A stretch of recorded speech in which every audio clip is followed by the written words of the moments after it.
Halo teman-teman, saya Ferry Febriandi dan ini merupakan konten ketiga yang saya share di channel YouTube saya.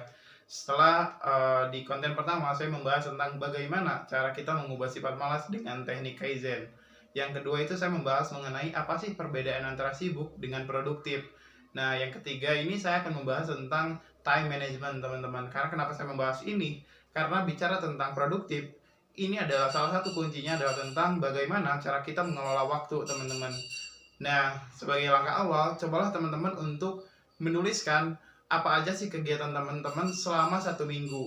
Itu dari mulai kegiatan-kegiatan yang paling prioritas sampai yang enggak, teman-teman. Pokoknya semua kegiatan cobalah teman-teman list dari mulai yang high impact low effort sampai yang high effort low impact gitu, teman-teman. Pokoknya semua kegiatan itu cobalah teman-teman list.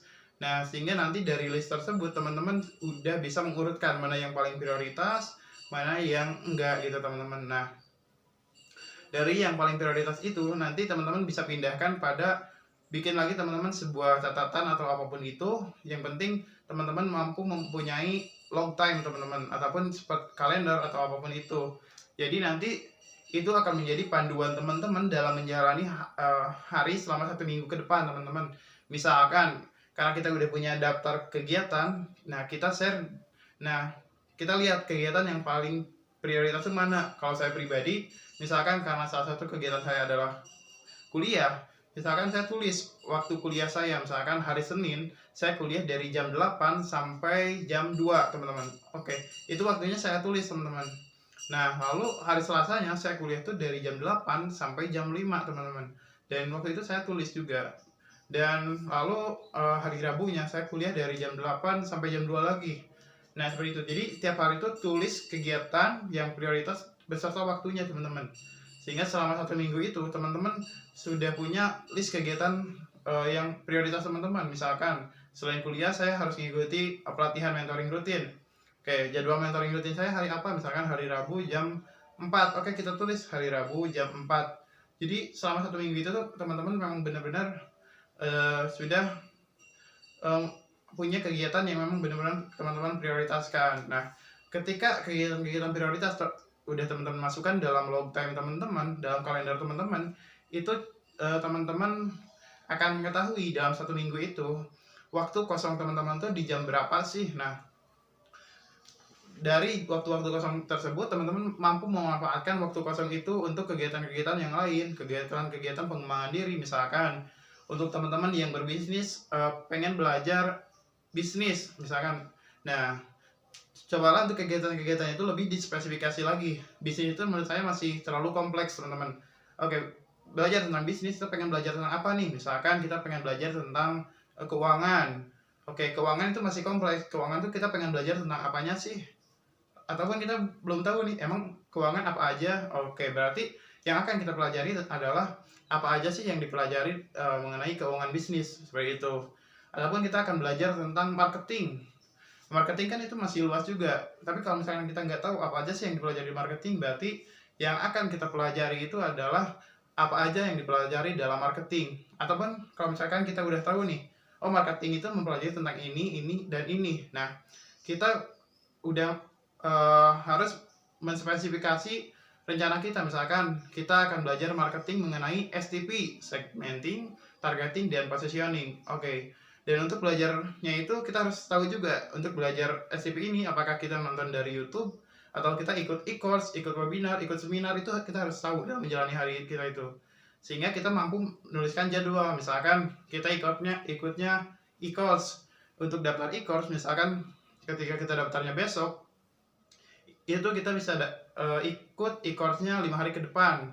Kalau besok hari Senin, maka kita kemungkinan bisa ikut itu hari Jumat atau hari Sabtu. Nah, sehingga kita udah bisa masukin nih, dan jamnya misalnya udah ada. Nah, kita udah bisa memasukin hari Sabtu jam segini kita ikut e-course ini. Ataupun ketika teman-teman belajarnya dari YouTube itu fleksibel. Nah, teman-teman harus udah bisa melihat, oke, jadwal kita kosongnya dalam 1 minggu ini, kita kosongnya jam segini, hari Senin kosongnya jam segini sampai jam segini, Selasa jam segini sampai jam segini, Rabu. Oke, kita akan belajar di mana. Nah, itu jangan asal masukin juga, teman-teman. Teman-teman harus mampu menganalisa, biasanya kalau misalkan jam 4 itu ada gangguan nggak? Jangan sampai teman-teman salah memasukkan jadwal.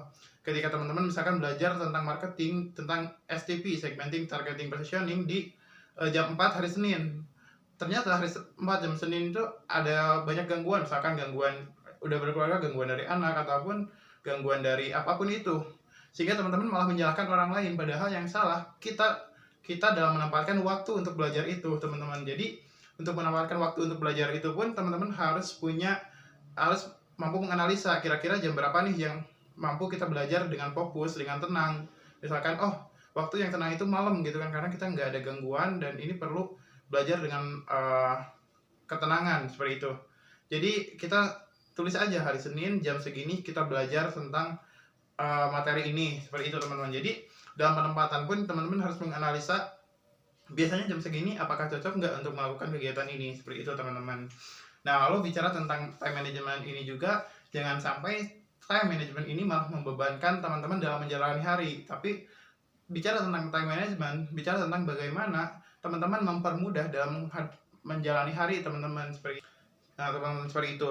Nah, dan dalam time management juga itu jangan sampai semuanya kegiatan teman-teman, karena teman-teman pun harus mempertimbangkan waktu istirahat teman-teman, waktu santai teman-teman, waktu teman-teman dengan keluarga, waktu teman-teman dengan diri sendiri, mungkin me time dan lain-lain. Sehingga jangan sampai dalam satu minggu itu karena ada waktu kosong kita gunain untuk apa sehingga kita lupa untuk istirahat, untuk santai-santai, untuk dengan keluarga, sehingga itu bisa membuat teman-teman makin jadi stres, menjadi terbebani, menjadi bisa-bisa teman-teman time manage schedule teman-teman itu hanya bisa berjalan 1 minggu 2 minggu, dan hari ketiganya teman-teman menjalani harinya udah acak-acakan lagi gitu kan, karena teman-teman merasa terbebani. Jadi istirahat itu penting teman-teman, hiburan juga penting teman-teman. Jadi jangan sampai istirahat, hiburan itu nggak dimasukkan dalam jadwal teman-teman dalam menjalani hari seminggu ke depan.